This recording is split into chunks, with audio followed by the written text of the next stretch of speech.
Carlos, man, I really appreciate you sitting down with me today. This is the What's in My Head podcast, and I'm sitting here talking to fucking Rocco from Yeah, Rocko's Modern Life, man. it's so weird. I'm no more reminded that I'm Rocco at this time of the year with Cameo, Mm, and because there's a lot of requests. It used to be last year, like maybe last summer, I was in Tampa at a con, and I have a guy named Jeff Zanini who's celebrity bookings. He's got a bunch of people: Billy West, Jess Harnell. I miss the cons because you are reminded of your fans there. Voiceover fans are sort of rabid. They're nerdier. They're less overt, except when you go to a con, they know your work. So right around this time of year, when the cons haven't been taking place, there's been a lot of people that are doing virtual signings. But Cameo comes up, and I get a lot of Rocco requests, like, "Oh, my dad grew up with Rocco," or "I love Rocco."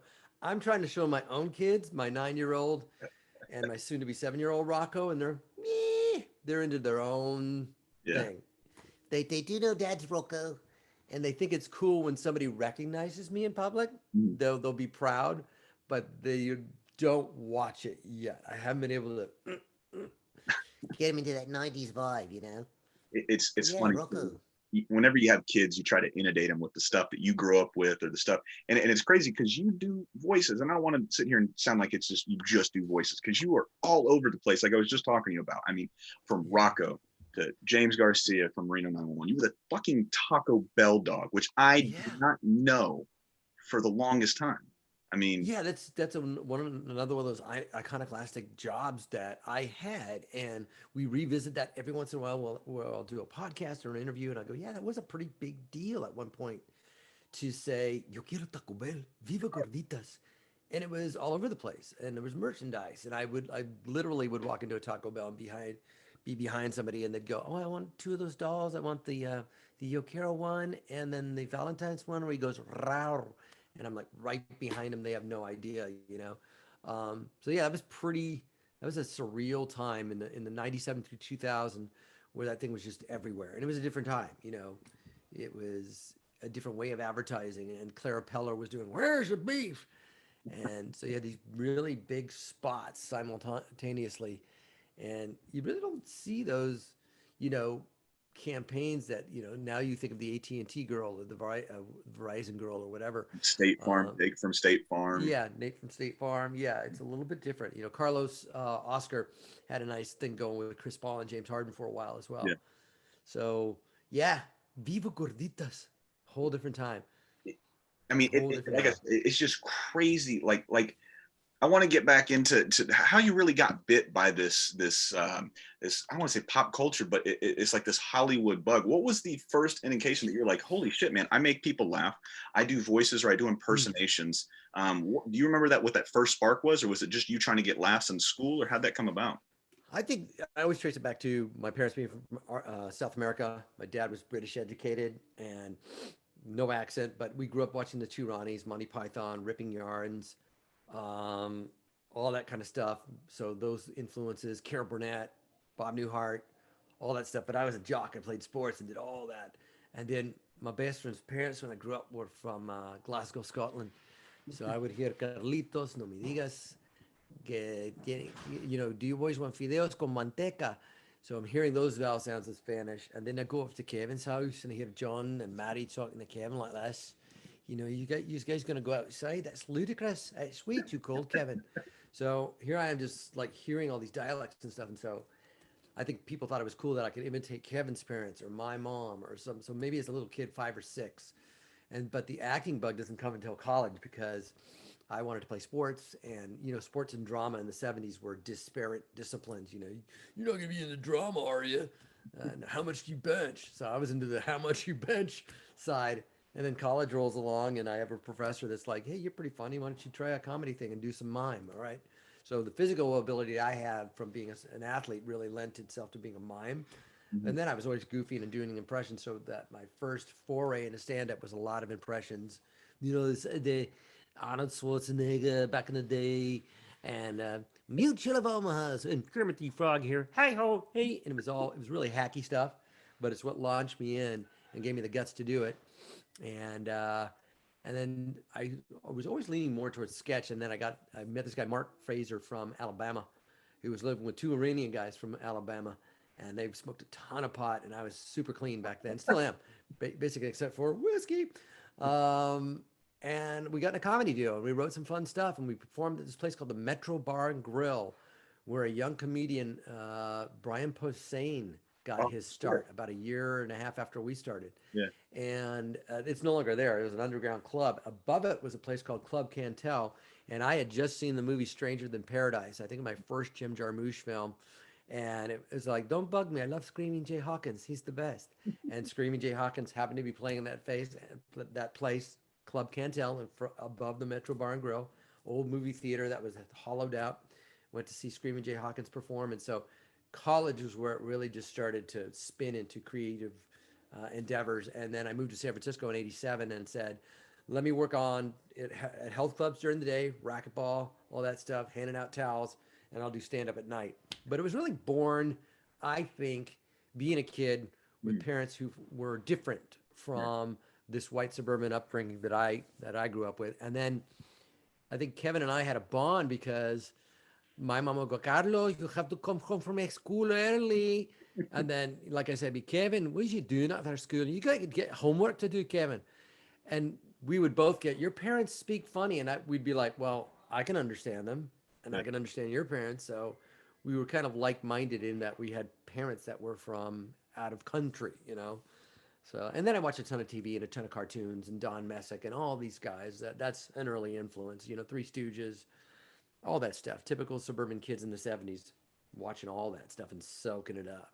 Yeah. Now you, excuse me. Now you brought up San Francisco and my favorite actor of all time, Robin Williams. I mean, what Yeah, he could do was just fantastic. And I'm just so sad that he's not here anymore. But yeah. he was a real big fixture in bringing comedy to San Francisco. And they would do these annual events where he'd come out and do all this stuff. Did you ever get to share a stage with him, open for Oh, anything absolutely. like that? Lots of stories with Robin. You know, Comedy Day in the Park. I would see him perform. He was at the Holy City Zoo. I came in '87. You know, by that time he was already mostly in LA, but lived in Mill Valley as well. So he'd hang out at the Green Apple Bookstore on Fifth and Clement, and then go over to the Holy City Zoo because Rebecca was there. And later on, Rebecca and um, Dan Spencer, they got married and became Robin's assistants. And I would see Robin at Comedy Day in the Park with Michael Pritchard. He was a buddy, and sort of loosely meet him. And then one day I'm in Cobb's Comedy Club, the second one that was down by the wharf, and I'm watching, I think, Dana Gould on stage, and I hear this guy behind me going, "Hey, my daughter loves Rocko." And I look back and I was like, "Holy crap, it's Robin Williams!" And at that time, Zelda was a younger kid, and she loved Rocko, and I was flattered and met him a couple of times at the other cafe. And then 2006 rolls around, and we do Happy Feet, Mm-hmm. and we had a San Francisco connection through Tom Kenny. Tom's also a very good friend. So we got together with Lombardo Bayard, Jeff Garcia, my friend, and Johnny Sanchez, and Robin just treated us like we were one of the comics and one of the Yeah. actors, and so did George Miller, you know, and he was just a great guy. And I remember I got a ride home from Lucas Ranch. We were going to record some music there, and it was at the time where John Kerry was running for president, and we were talking politics. Robin lived in Oceanside, in Seacliff, actually, and I lived on 14th and Lake in San Francisco, so I was right there. And I said, "Can I get a ride home from you?" I did, because I'm going to go home. I took the shuttle bus here from Oakland. He's like, "Yeah, man, ride back with me." And we talked politics the whole way home, and he dropped me off at my house. And then we just kept hitting it off. And then we went to Australia, and he was there with George Miller as well. They brought the whole cast to Australia because they saved money that way on taxes. 17 nights, we land, we get there, we're all jet lagged. We're walking around Sydney Wharf by the Opera House, which was where we stayed.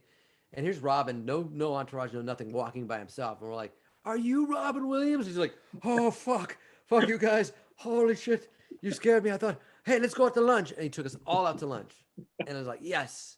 And then we had this wonderful 17 days, and we were doing stand-up every night. And me and Johnny, Jeff Garcia. And we were going to go to this place called the Sugar Mill. Gary Eck is a writer. He wrote the script along with other writers for Happy Feet 2. And he said, "Yeah, I'm doing a show. You guys come out." And Elijah Wood came. And Robin, we were going out every night. And this one night, Robin goes, "Hey, man, do you mind if I tag along with you?" And we're like, yeah, that'd be awesome. So he came with Elijah. We all walked into this little teeny sugar mill club in Sydney, Australia. And it's just like a regular night, hanging around and these comics. And then all of a sudden you see all the cell phones just like, holy daddy, you never believe he's here. It's Elijah Wood and Robin Williams. And Jeff kept teasing him from the stage. And eventually Robin went up. I performed in front of him. We had a magical night, something that we'll never forget. And then afterwards, he got to know all of us better, but particularly myself, I got to know him a little bit better. And he was like, let Rebecca know when you're coming to the Bay Area and I'll come out and see you. And so I went and performed at this place in Novato, a Mexican bar and grill. And he came by with a couple of friends of mine that were writing for him. And I brought him on stage and he did a set. And the last time I saw him one-on-one was at Mill Valley at the Throckmorton Theater. I was watching Arj Barker, a really funny comedian, from the alcove. You climb up this ladder and this little alcove has space for like two people. Yeah. And I'm watching Arj and I'm really into it. And I turn around and he goes, hey boss. I'm like, holy shit. It's me and Robin Williams in this little curtained off alcove, just together with a guy performing down there. And he was doing The Crazies on CBS. And I asked him about it and I was too nervous to be one-on-one with him. And I'm like, hey, let's go downstairs and talk to everybody else outside. I didn't want to hog him. Yeah. And I was remiss because later on in that year, I went out to do a movie called Strange Nature in Cedar Rapids, Minnesota.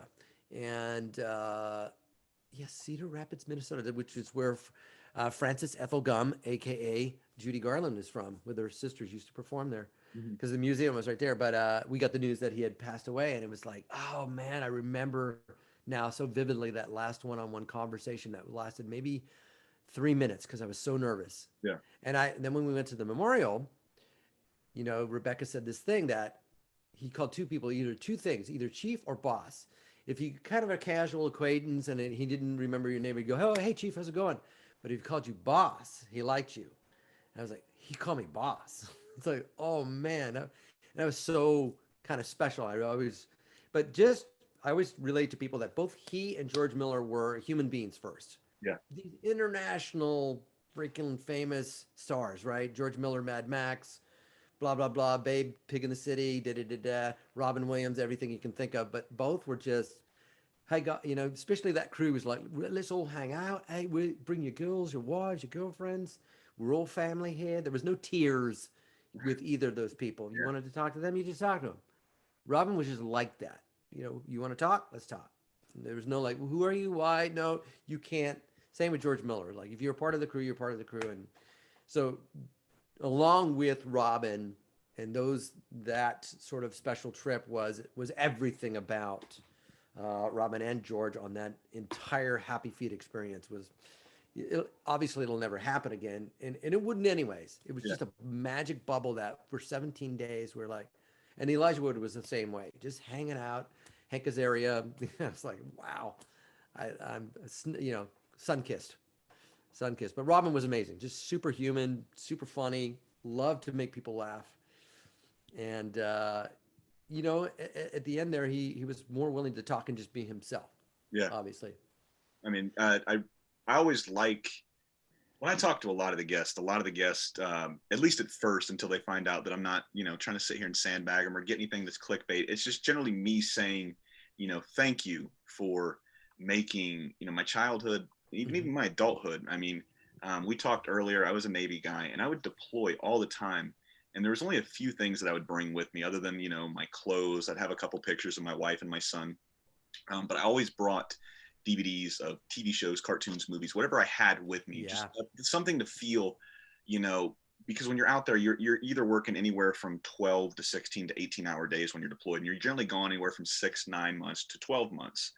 And I missed everything, right? I missed first walk, first words, first everything really. And it's, I'm not trying to pull any sympathy strings or anything like that here, but I want people to really understand that, when you have literally, your fan base, right? So your wife, your kids, your mom, your dad, whoever is supporting you back home, it gets tough. And then you guys have given us so much with cartoons and movies and TV shows where you guys are just doing what you do, making us laugh, making us forget about shitty times.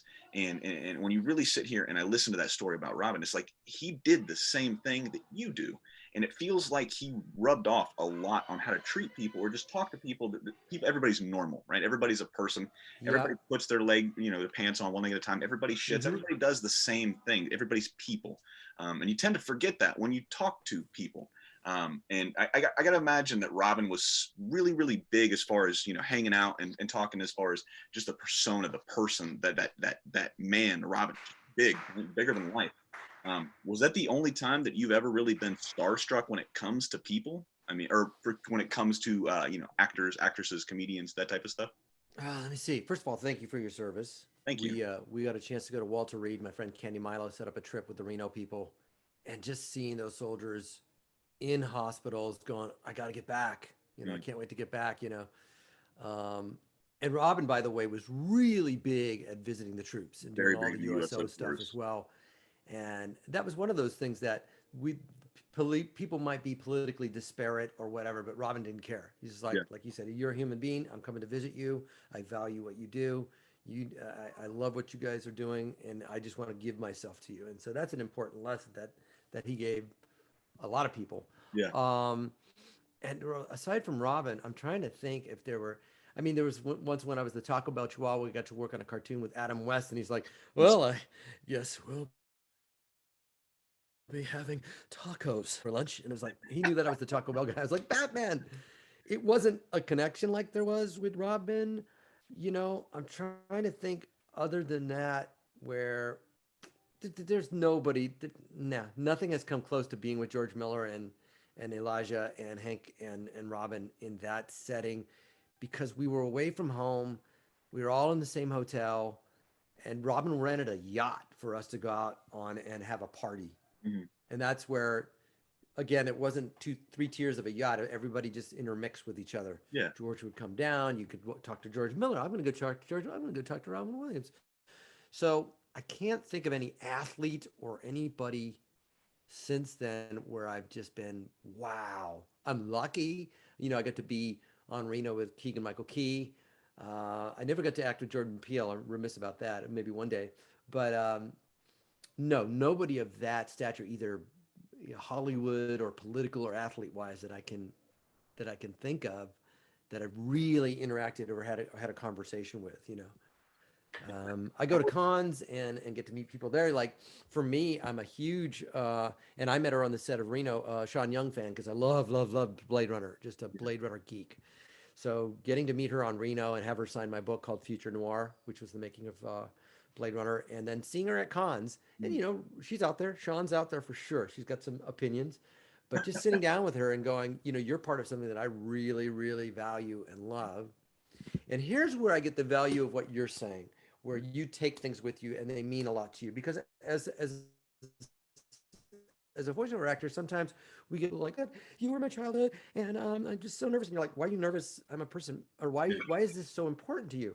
Mm-hmm. And the only video game I know how to play first-person shooter is Left 4 Dead and Left 4 Dead 2. Left 4 Dead 1, I think his name's Vince Valenzuela from Seattle, a comedian, plays Francis. Hey, I think I'm hurt here. I'm gonna need some help. I'm like, Vince, you're Francis. But then I'm talking to D. Bradley Baker and Fred Tatasciore, who I've known for years. And I've done stuff with them.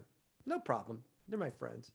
And I said, I can't play any video games. I just play Left 4 Dead 2. And Fred goes, I'm the spitter. And D goes, yeah. No, Fred goes, I'm Boomer. And D goes, I'm like, oh, no way. Oh my God, oh my God. And I fanboyed out.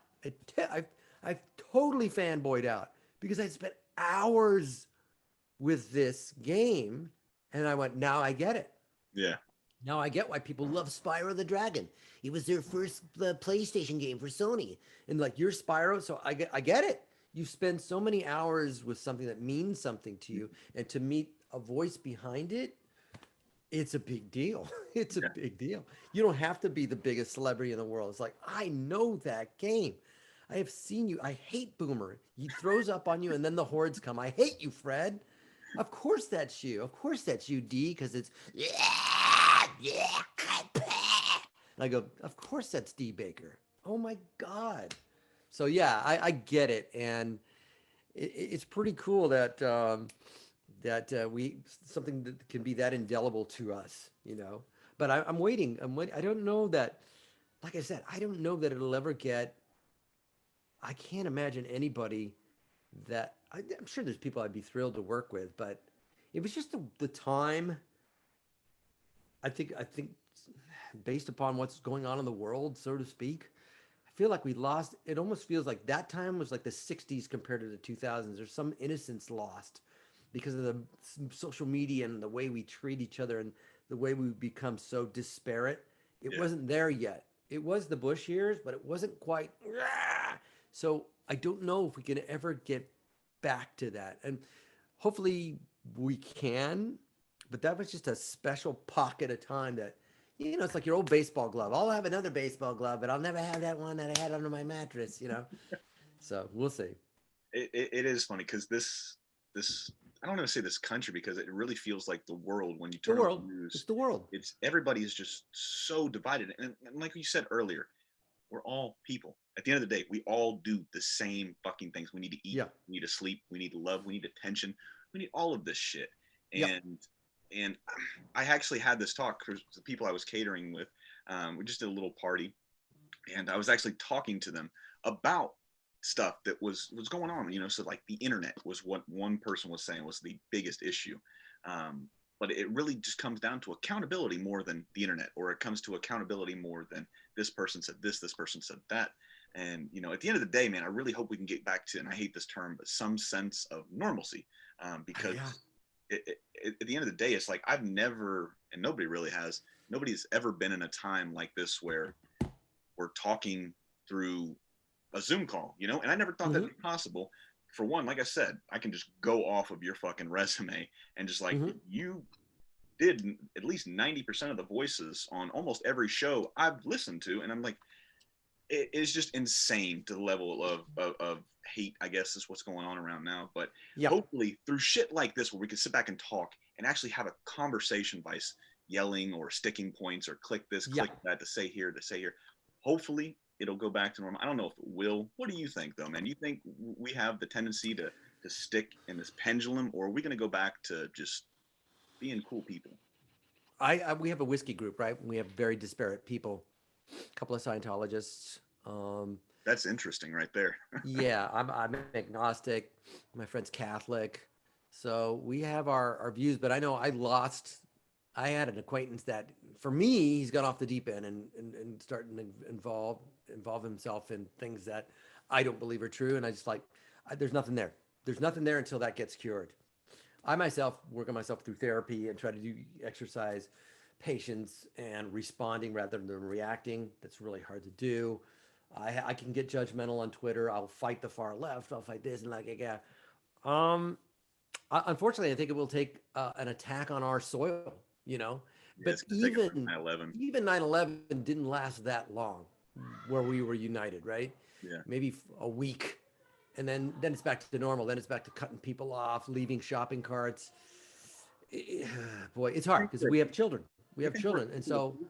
I hold out hope, but I think we have to pull off. I know that I'm healthier when I pull off social media because most of my fighting is done on Twitter, right? And I'm like, if you really think about it, it's a waste of time. Yeah. It's a waste of time other than let me advertise something or say something that's maybe unifying, like, Mhm. hey, everybody, have a great Veterans Day. Thank you for your service, blah, blah, blah. So Yeah. posting something like that where we can share in something and celebrate something. Other than that, I think that we would have to pull off the social media in order to get back to those days because that's Pandora's box. Because now it's mutating into the others. Once something gets sort of censored and comes to an equal footing, nothing mutates off, and it pulls us apart. You know, there is a possibility if we are able to stay off the mediums, which you know, the social review, you know, that follow just our algorithms. You know, I got into it with my father-in-law over political discussions, and I decided that, nah, this isn't working. Yeah. It'll be better for us to get along if we just leave that over here and leave the creative stuff that we like or our discussions about other subjects where we sort of more or less agree, because we're never going to get anywhere. We're pretty stuck in our haunches, but I would say there's a possibility. I would say you have to say that. We're parents. We have kids. So, but the level of complicity for me has been very surprising. I talk about my brothers like, oh, democracy will survive. Democracy, will it? Will it? Wow. Okay. It's getting that line gets keep putting. You're really not going to say anything? Oh, okay. So, Steve Burnon's a comedian. I'll have my little discussions back and forth with him. I think if you have more whiskey nights, I think if what part of the thing is outside of Zoom is that COVID and the pandemic has accelerated that because we're not getting together in public houses. We're shouting online at each other, and so I think that if once that medium where getting beyond the medium of just reacting on computers and screens, that might enhance some sort of getting back to normal and conversing and talking.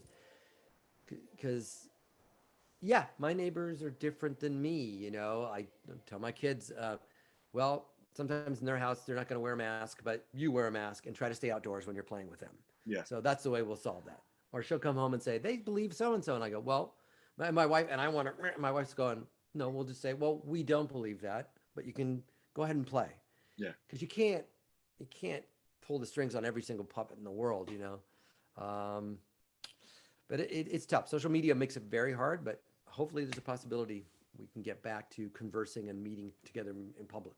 Now you're on sorry, had a stroke there. You're on a much bigger platform as far as you got so many more eyes pointing at you. And like I said, I told you before, I work in the restaurant field. And unless I get on Yelp, I really don't hear anything negative. Like there's always one or two guests that'll come back and say, this shit sucked. And then when you ask them, what you like about it, just everything. Nobody gives you any kind of constructive criticism. And that's essentially what social media is. But what I like, excuse me, what I wanted to ask you is with you doing what you do, because you're out there for millions of people to see, you're super vulnerable in everything you do because what you do is you're putting your heart and your soul into your work. Same thing I do when I go to cook. I put everything I possibly can into a dish that I'm making because I want everybody, not only do I want to take all of their money, but I want to take all of their money on a consistent basis. I want them to come back and enjoy what they eat, come back and enjoy what they see and taste and smell and all these different things. And you got to be the same way. I want them to continue watching me. But like I said, with the exception of one or two people that physically come up to the pass, where we put all the food up, it doesn't happen very often. Like I said, you've really got to search out the negative in my industry. But with you guys, it's just one click, a couple types, 140 characters, and essentially somebody's shitting on everything you've really done. Oh yeah. What goes through your mind when you're sitting there? You've done something, like I said, let's just take Rocko for an instance. You've done Rocko, and then somebody just starts shitting on that. I mean, what does that do to you as not only as a person, but like, fuck, man, do you ever sit there and think, am I doing this right? Is this guy right? Or do you just post and ghost type of thing where you post something, throw it up there, and you just don't even listen? In terms of them liking something animated or not, or something that I've done creatively, I never question whether I'm right or not. I just do what I do, and people can like it or not. And I think being a stand-up in the past has given me experience to go, oh, yeah, not everybody's going to like you. That one bachelorette party was not paying attention to you, or that one guy didn't like you, had his arms folded the whole show. So I got most of the room. I'm good. Politically, it'll happen more, but I tend not to read some of the comments. Some I get bothered by. But if somebody doesn't like Rocko, like for example, Camp Coral, where it's the prequel to SpongeBob, and I listen to Vincent, I listen to Tom and Marco. What's Mark's name? I'm forgetting Mark's last name. I want to say Mark O'Hara, but I don't believe that's right. Mark and Vincent and Doug Lawrence, and like, how dare you? Steve Hillenburg would have hated this. And like, wait, you don't know Steve Hillenburg. Tom and Vincent and Doug knew Steven Hillenburg. Yeah. You're shitting on his grave, and no, they're not. Steve was fine with it. Believe me, we knew Steve, but they're rabid, and they're rabid. They're gonna have their opinions about it, and so you can't do anything about that. Somebody may not. We don't like Rocko, the static cling, because of what happened in the second half, where this character turned out to be this character. We don't like that. Well, I'm sorry, I can't make you like something. Yeah. So I'm pretty good about not reading any of those comments. Yeah. Sometimes I'll post on Twitter and I'll check out something, and then it never ends well. You'll just go down a wormhole of fighting each other. So I've learned to I'll post something, have an opinion about it, and just let it go. That's the because best way to do it. see how many likes you get and see how many disagreements, and then you just let it go, and then it's just out there. And sometimes you're like, oh, I shouldn't have tweeted that, or I shouldn't have said that because I was reacting instead of thinking and responding. Twitter is not a response. Twitter is a reaction. Like, well, yeah, instead of, oh, let me parcel this out. Let me parse this out here and see what I can come up with. Um, but yeah, it's very rare that I will be offended that someone doesn't like something that I've done creatively, because it's just not for them.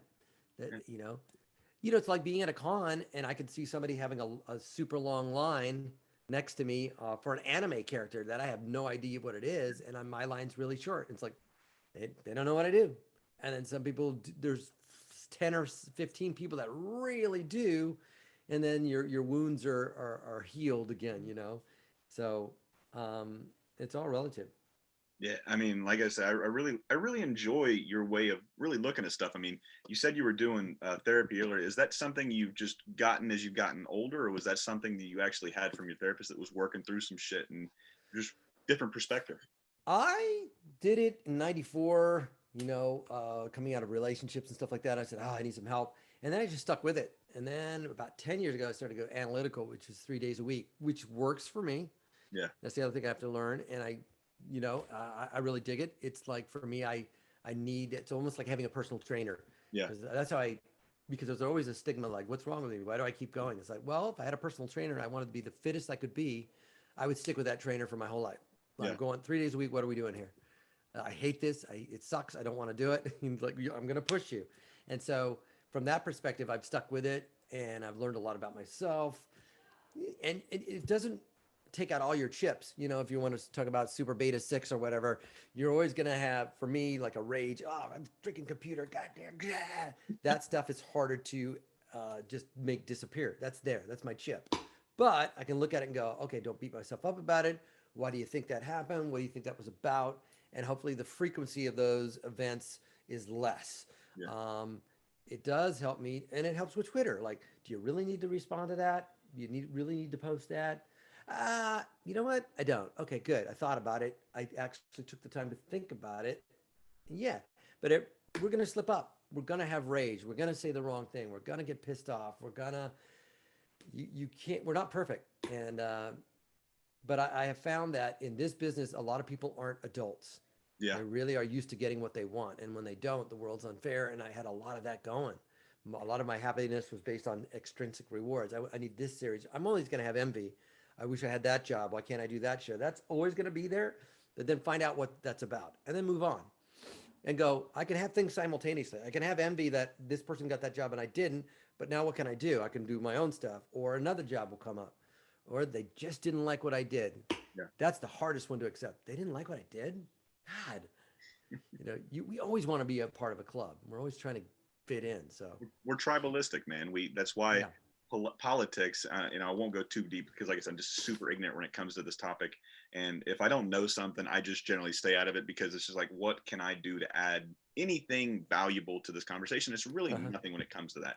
However, it's like sports too. You're an Orlando Magic fan, right? So I bleed royal blue essentially when it comes to the NBA. This is my team. I will die with this team. When I was like 5 or 6 years old, I saw Shaq bring down a rim in New Jersey, and I was like, holy shit, I don't even know how he's a human. There's no way I'm a person and he's a person. 7'1", 285 pounds, just straight raw muscle, just broke their gym. And they had to stop. And I was like, I'm hooked on this. So I understand the tribalistic views of, I got to pick a side. I can't intermingle with these guys, even though these guys are saying some reasonable shit.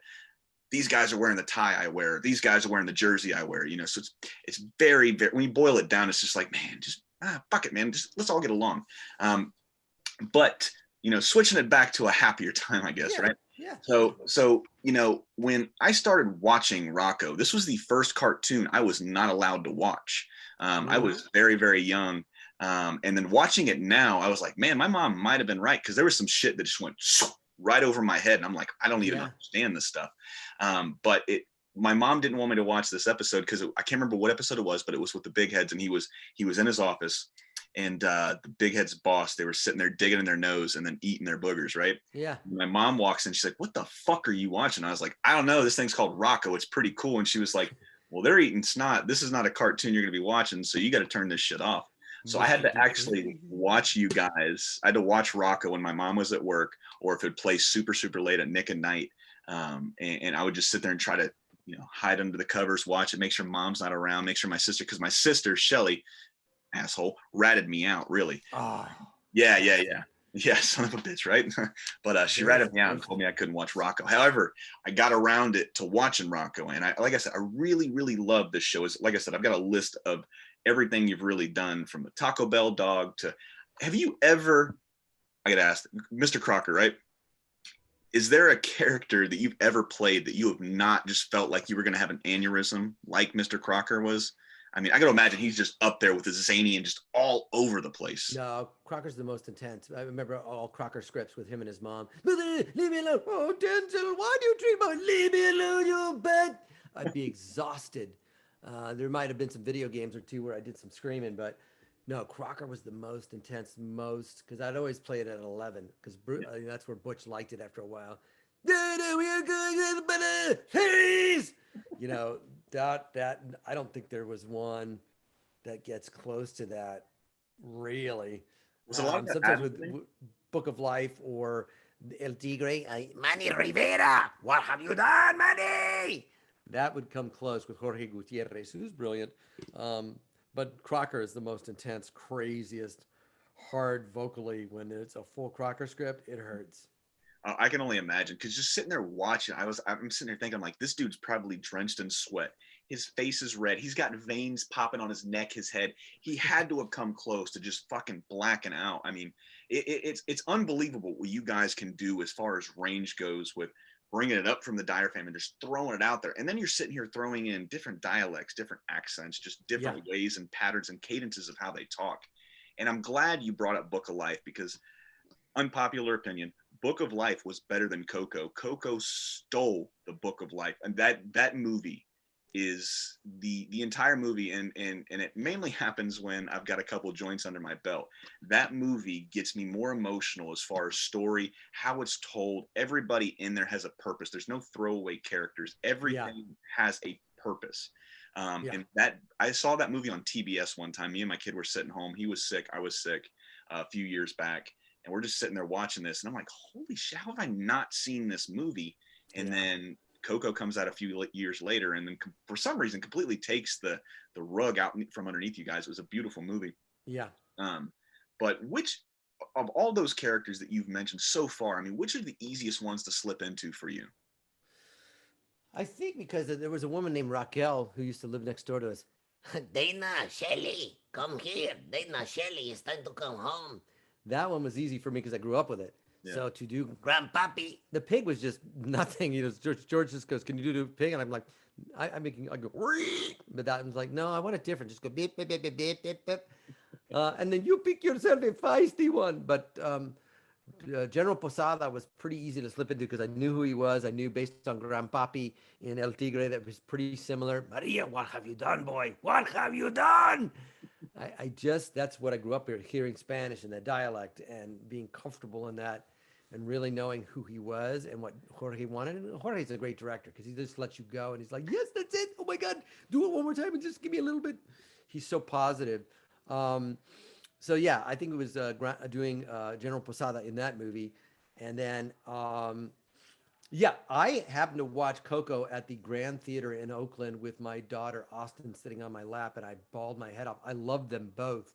I think maybe the origins of the ideas might have originated at the same time. Obviously, Book of Life came out first. I love Diego Luna's singing. I love you so much. Yeah. Da, da, da, da, da, da, da, da. I don't think there's anything as beautiful in Book of Life as that one. What is going on? Oh, okay, that's my neighbor. Sorry. But I have so many things culminating right now this evening because Christmas is coming.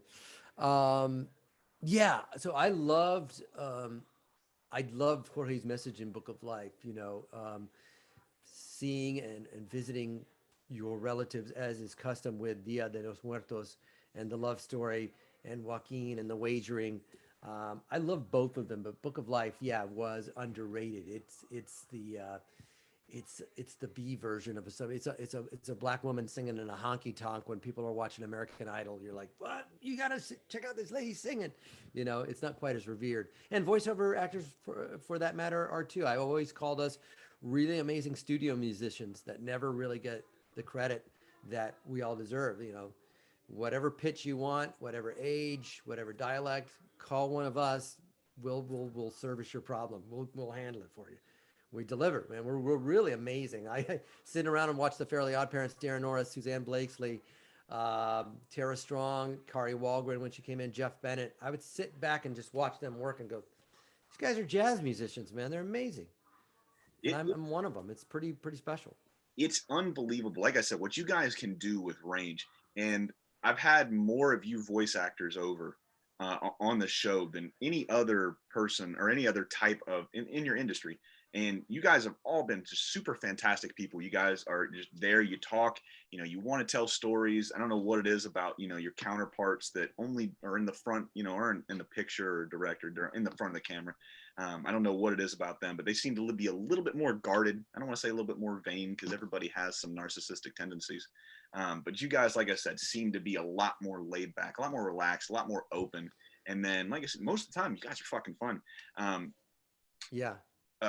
But what you said is just 100%. Like, you guys sing, you guys dance, and you guys take, and I've said this 100 times on this podcast, you guys take two-dimensional characters and you make them three-dimensional, right? Yeah. You guys are the reason that these things pop off the screen. It's not because some animator, they do a fantastic job. These guys that are cartooning and drawing and coloring and all this other stuff, they're making magic as well. But you guys are really taking something, like I said, something flat, right? And you guys make it come off the screen. You make it pop. You make it worth watching, man.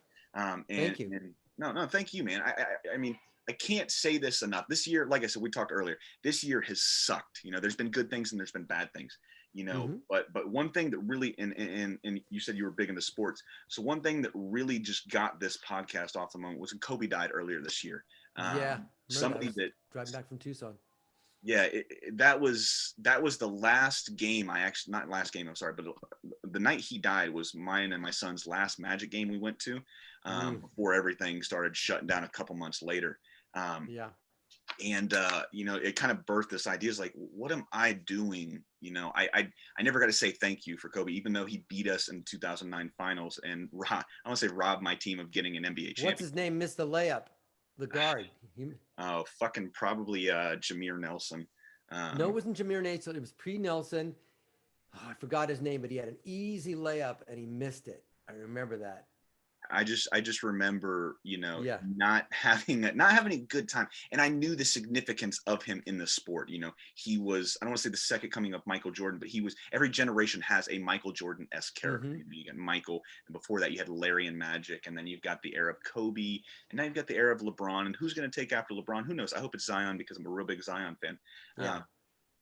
But I've lost my train of thought here. But nonetheless, when I set out to do this and he died, I really wanted to give you guys your roses, say thank you for what you've done, man. Because like I said, I took you guys everywhere I went with me. I didn't know you guys amazing. Personally. I didn't know anything about you other than you guys made voices. You made stuff come out of you, right? And you made me smile. You made me laugh. You made me cry. You made me hate a character. Like, God damn it, I hope Denzel doesn't get these fucking Fairly OddParents, because Timmy is fucked, right? So I always had some kind of investment in the characters you made, man. And you guys did that, man. So thank you for that.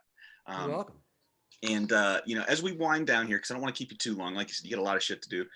It's been a long week for me on my end. I can't imagine the week you're having, because you're doing all of this shit all over, doing all this extra shit. But as we start to wind down, man, out of all these characters, I'll name just a couple of them off to you. And these are the ones that really stuck out the most. But just Rocko, right? You had Rocko. You had James Garcia. You had Denzel. Crocker, sorry, guys. You had the Taco Bell dog. Then you had Laszlo from Canned Laszlo, and then you had Mr. Weed. You did Bane, and you did Winslow from Cat Dog, man. You've been all over the spectrum, and that was the wrong word. You've been all over the area, because spectrum wasn't the right word. So you've been here, there, and everywhere, man. Yeah. When you think about all of the stuff that you've done, right, what are some of the emotions that just get brought up, or what are some of the thoughts that you have when you sit back and you think about the career you've had, the lives you've touched, the voices you've done, the voices that have been in your head and outside of your head that have come out of your mouth, man? What really comes to mind when you sit here and think about what you've done? Yeah, I don't know if the word pride is an emotion, but I'm proud, and I revere it. Pretty lucky, pretty special. A kid that was a jock that grew up in a blue collar neighborhood that had a paper route that was on the swim team that played hide and seek that really just watched TV on UHF with not much drama experience, that played soccer and football and ran track. Pretty lucky to swim with dolphins, I would say. So I'm proud to look back and say, oh, yeah, I did learn my craft. I was really green when I started Rocko. And by the way, people that are listening to your podcast and watching, you can go on my Instagram. I started something called How I Came Up with the Voice. Mhm. I've already done Rocko. We've already got another one in the can. I won't say what it is until we air it, but I'm going to try to do one a week with everything that fans think of and want to know how I came up with a voice. They're little 3-minute segments. I just sit in front of my voiceover booth and try to remember how I came up with a voice. But One of my proudest things I did is I had no idea I could do Billy Crystal. and this guy is my youngest. Hi, Austin. I'm doing a podcast. Put a top on. Scandalous. She's ducking out. Pretty proud of these guys, these little ladies. You should be. Yeah, I learned how to do Mike Wazowski, and I did it. If you go to the Monster Scare floor ride or the Laugh floor ride at Disney World, that's me.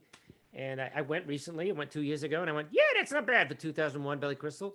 I was in Kingdom Hearts 3 as Mike Wazowski. I've done a bunch of merchandise, so teaching myself to do that voice. Raj, you look great today. Will you stop it, Sully? That was really thing that I took a lot of pride in going, yeah, I worked on it and I got it. Being able to do dialects, but Rocco's my first. I always revere it. I love how special Spyro is to people. Yeah. That was one that I was just trying to really work out a voice, a nasty Nork. But that, I think, yeah, the one motion you take away from it is you're proud. You're proud that it affects people so much. And like I say, the reacting how I did to D. Baker and Fred Tatasciore, and I do get it. And so, and the fact that you took these things with you, doing what you do for us, it's pretty amazing that we have that kind of. So pride is the one, and it's something we should be proud of as voiceover actors, that we really are able to touch a lot of people through this medium. And I really do think the animators and the directors and for sometimes taking what we do, speeding it up. And when we're doing ADR, the engineers will help speed it up. Or when we maybe can't really quite get a voice right, they'll draw it differently to add that tension. I do agree that we add a lot, but it's a dance. It's a culmination. It really involves everybody on board. I'm working on the Casa Grandes, and I got to meet the painting department who are working out of Toronto when I did the Toronto Fan Expo.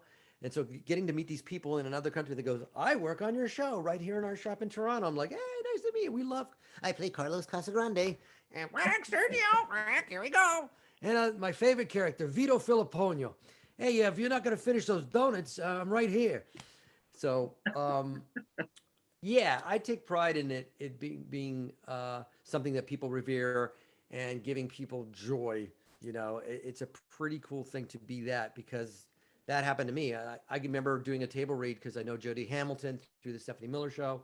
Her mom is Cara Burnett, and I'm at a table read maybe 1 year ago, a little over a year ago, and I'm sitting across from Cara Burnett. She goes, I'm Carol. I went, oh my God, Cara Burnett. For me, Cara Burnett, oh my God, she's amazing. So, yeah, I think what I take away, I'll say it a fifth time, is pride. And it makes me feel good that people have been affected by what we've done. It's a pretty cool feeling. Now, I can only imagine, right?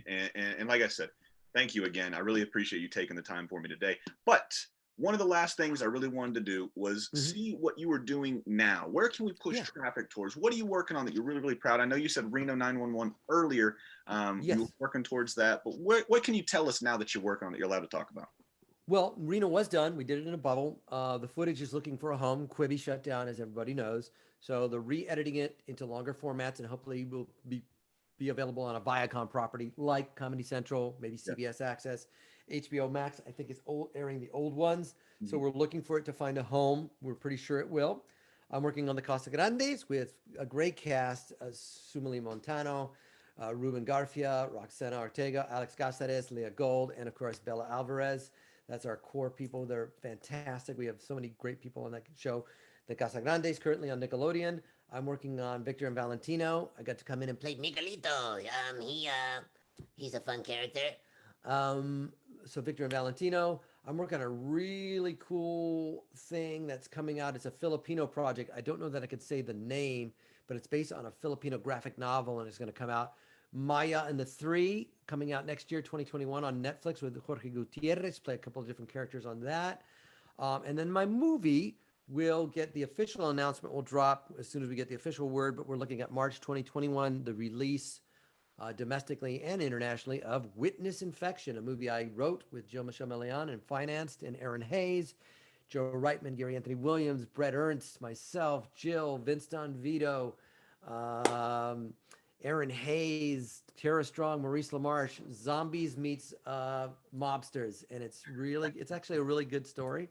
You can go to witnessinfection.com and check that out. Camp Coral, which is the prequel to SpongeBob, is coming out. I'm working on that. And a couple other Nick shows. I've guested on American Dad. I got a nice big role coming up on that show.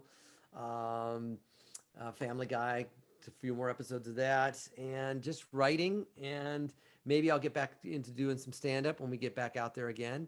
And then just playing with these kids and having my whiskey nights every 3 weeks or so with my neighbors. And then I've seen it on your shirt, and we talked about it earlier, but where are the whiskey guys located? Where can they go and find them if they want to do and drink what you drink? Oh, well, we just drink around the neighborhood, but Peerless is a really good bourbon made by Shane Taylor and his family out of Louisville, Kentucky. And that's a delicious bourbon. I am a Lefroy 10 guy. That's my go-to scotch. I love the peated stuff. But we've got Balvenie, we've got Japanese, the Yamasaki, we've got the Toki, we've got Balvenie, we've got Glenmorangie, we've got High West. We've got it all. We've got every bourbon and whiskey you can think of. We try, we sip, we're amateurs, we enjoy. And we do it outdoors. We're socially distanced. And we just like to sip, eat, talk, dad stuff, world stuff. So that you can go. One of these days I'll have a show. And another guy I drink with is an ex-Navy person. We talk about scotches and bourbons is Jamie Kaler. He's another guy to check out on the Dadlands. Jamie does a lot of great stuff, and occasionally we'll talk bourbons and whiskeys. But that's where people can go. Just check out whiskeys online. And if you like one and you like to sip with friends, go, you know what? I'm going to buy this one. Try it out. And that's the way we did. We're rank amateurs. So, and actually, I like Conor McGregor, and the Proper 12. It's a cheap whiskey, but it's not that bad. The Proper 12 is not that bad. It's not fantastic. I don't want to get punched in the face at the bar, but it's not bad for the price. Just watch out for his left hand, man, because he's got for a left hand. Jose Aldo. Oh, Josie, precision beats power every time. I watch that shit all the time. Who was at that fight with my wife and my friend Tom McLean? Who went to Vegas and put $600 on Conor McGregor to win in three or less rounds? Who was pounced on by drunk Irish people the moment it happened? Who was? Yes, one of the best sporting nights of my life. I was like, did you see that knockout? And I'm going to go take my ticket and cash in. Woohoo! Dad, Conor McGregor, all these twisted faces in my face. It was amazing. I mean, you were there, so you saw the fucking pandemonium. Irish ran that city when he knocked him out. When I'm sitting watching, it was like I was still in the Navy at that point, and we were all standing up because it was just a barn burner for a card. And then everybody's like, because you can't give people money in the Navy because gambling is illegal. So what you do is you take off your hat, you throw it in the middle, and then you just start wadding money up and you throw it into the hat. And then got a couple different hats depending on who's going for who. So everybody's throwing money. And I remember throwing just 20 on Conor. Everybody was saying, no, Josie's going to drop him. Josie's going to leg chop him. He's going to take him down. He's going to just destroy him because of all the shit Conor was talking, right? Yeah. It was just going to happen. You saw on Josie's face, he's just sitting there and he's swinging his arms back and forth. And you've got Conor coming out. He's fucking throwing kisses. He's walking like Vince McMahon from the WWE. Oh, yeah. He just knew. And he's just bouncing back and forth. And that 13, 14 seconds, right? He comes and just clips him and he goes down. And I'm like, holy shit, everybody's standing up. I've got goosebumps just thinking about it. Now I can only imagine how electrified that crowd was. Tisha Torres was on that card that night too. She had a good fight. My friend's a big Tisha Torres fan and said, hey, from where we were. But yeah, it was so electrifying. I was like a little disappointed because I wanted more drama. But yeah, he timed it perfectly. They both traded left hooks and he reared back and just caught him square. It was amazing. And yeah, that place, we were afraid to walk home. I almost wanted to say, we're Conor McGregor fans. The guy from Iceland was on that card too, a really good fighter. But yeah, Magic Night. Because I went to see the second, it was only two. Nate Diaz fights? No. John Bones Jones versus our buddy that's heavyweight champ or was heavyweight. DC?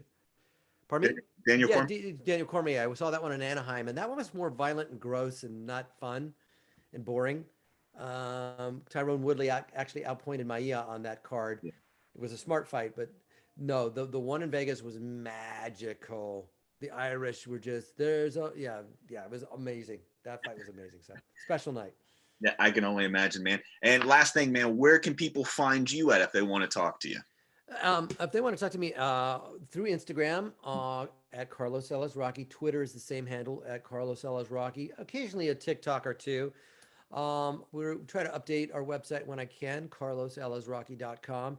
But I always respond mostly for voiceover fans on Instagram. That's where all my stuff is. And again, you can check out my little concept piece called How I Came Up with the Voice, where it's featuring Rocko right now.